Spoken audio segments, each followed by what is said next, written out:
ఈ వీడియో చూస్తున్న ప్రతి ఒక్కరికి నా హృదయపూర్వకమైన వందనాలు. సో బైబిల్లో చాలా అన్యాయం జరిగింది. మోసే ఈ యొక్క జనులని మీకు కనాని దేశం చూపిస్తానని చెప్పి వాళ్ళని మోసం చేసి ఆ అడవిలో చచ్చేటట్లు చేసిండు.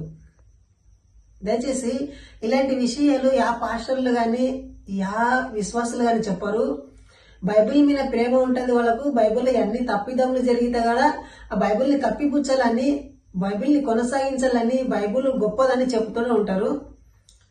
సో దయచేసి నేను చెప్పేది ఏమిటంటే, న్యాయమా అన్యాయమా, మనము న్యాయాన్ని ప్రేమించేలాగా ఉండాలి. దేవుడైనా వండుకోకో, దేవదూత అయినా వండుకోకో, విశ్వాస అయినా వండుకోకో, పాస్టర్ అయినా వండుకోకో. సో దయచేసి సింపుల్ గా మీరు ఆలోచించండి. ఈ వీడియోని ఫస్ట్ నుండి లాస్ట్ వరకు చూడండి. బైబిల్లో ఎలాంటి సందర్భాల్లో దేవుడు అన్యాయం చేసిండో నేను చదివి వినిపించి నిరూపించి చూపిస్తాను. సో దయచేసి వీడియోని ఫస్ట్ నుండి లాస్ట్ వరకు చూడండి. నేను సంఖ్యాకాండము 21వ అధ్యాయము చదువుతా, 4 నుండి చదువుతా. వారు ఎదేమి దేశమును చుట్టి పోవాలని హోరు కొండ నుండి ఎర్ర సముద్ర మార్గమున సాగినప్పుడు మార్గయాసము చేత జనులు ప్రాణము సొమ్మచిల్లెను.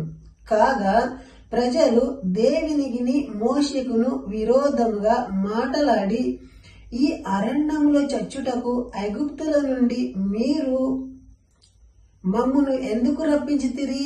ఇక్కడ ఆహారం లేదు, నీళ్లు లేవు, చవిసారములు లేని ఈ అన్నము మాకు అసహ్యమనిరి. సో దేవుడు ఏం చేస్తున్నాడంటే, వాళ్ళకు అన్నం మీ నుండి కురిపిస్తున్నాడు. అదంటే అది తినబుద్ధిగా వచ్చిందంట. అంటే వాళ్ళకు నడవనికి శక్తి కూడా అయ్యలేదంట. మార్గంలో పోయేటప్పుడు నడవనికి శక్తి కావాలి కదా. 40 రోజులు నడుస్తున్నారు వాళ్ళు. పిల్లలని నెత్తిమీద పెట్టుకొని గంపలు, కోళ్ళు, మేకలు, గొర్రెలు అన్ని అంటే పెట్టుకుని వాళ్ళు పోతున్నారు. వాళ్ళకి తిండికే లేదు. అప్పుడు ప్రజలు ఏమంటారు, మోసే నీవు నీ దేవుడు కలిసి మమ్మల్ని మోసం చేస్తుంది, ఈ అడవిలో సత్యనిక తోలుకొస్తారే అంటే నన్ను అంటున్నారు. నిజంగా వాళ్ళు అడవిలో చచ్చిపోయిండ్రు. సో అందుకు యెహోవా ప్రజలలోనికి తాపకారములైన సర్పములను పంపెను. చూడండి, ఆ అడవిలకి ఎక్కడి నుండో సర్పములకు ఆజ్ఞాపించిందంట, మీరు పోయి ఇశ్రాయేల్ ప్రజలను కరువురు అంటున్నది. ఆ సర్పములు వచ్చి ఆ ఇశ్రాయేల్ మందిని అందరినీ కరుస్తాయి. అందుకు యెహోవా ప్రజలలోనికి తాపకారమైన సర్పములను పంపెను. అవి ప్రజలలోని కరువగా ఇశ్రాయేలులో అనేకులు చనిపోయిరి. కాబట్టి ప్రజలు మోషే యొద్దకు వచ్చి, మేము యెహోవాకు విరోధంగా మాటలాడి పాపం చేసి తిని అని అంటుండ్రంట. సో దయచేసి మీరు జాగ్రత్తగా ఆలకించండి. ఫస్ట్ ఓలంతా ఓలే మమ్మల్ని తోలుకపో అంటున్నాను లేదు, మోసేను పోయి చెప్పిండు. సో మీకు ఒక దేశాన్ని చూపిస్తా, ఒక రాజ్యాన్ని చూపిస్తా, మా ఇంట రండి, దేవుడు మనకు తోడు ఉంటాడని తోలుకున్న వ్యక్తి వాళ్ళు సక్రమంగా తోలుకరావాలి కదా. ఎక్కడైతే తోలుకపోతా అంటే అక్కడ విలువెట్టలే కదా. దారి మధ్యలో వాళ్ళతో గొడవ పెట్టిండు.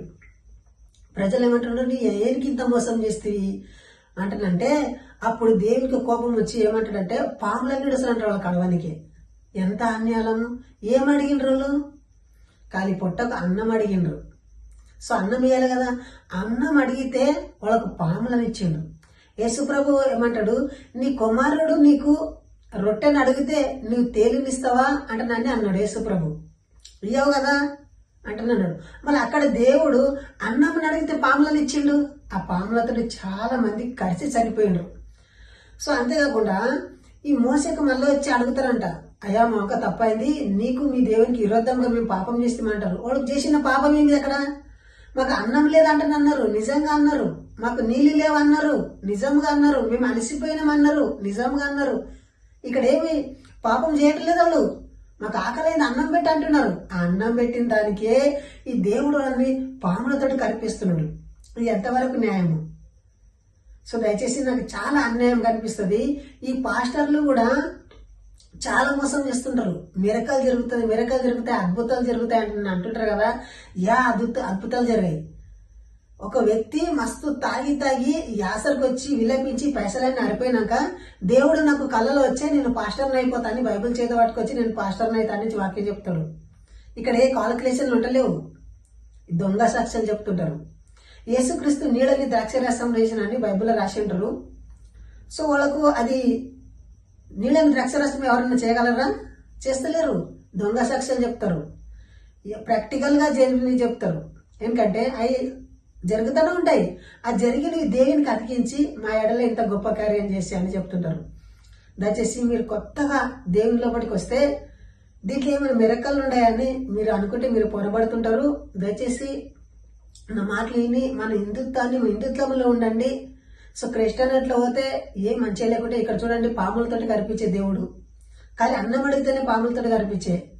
సో మీరు అర్థం చేసుకుంటారని ఈ వీడియో ఇంతటితో ముగిస్తున్నా. జై హింద్, వందే మాతరం.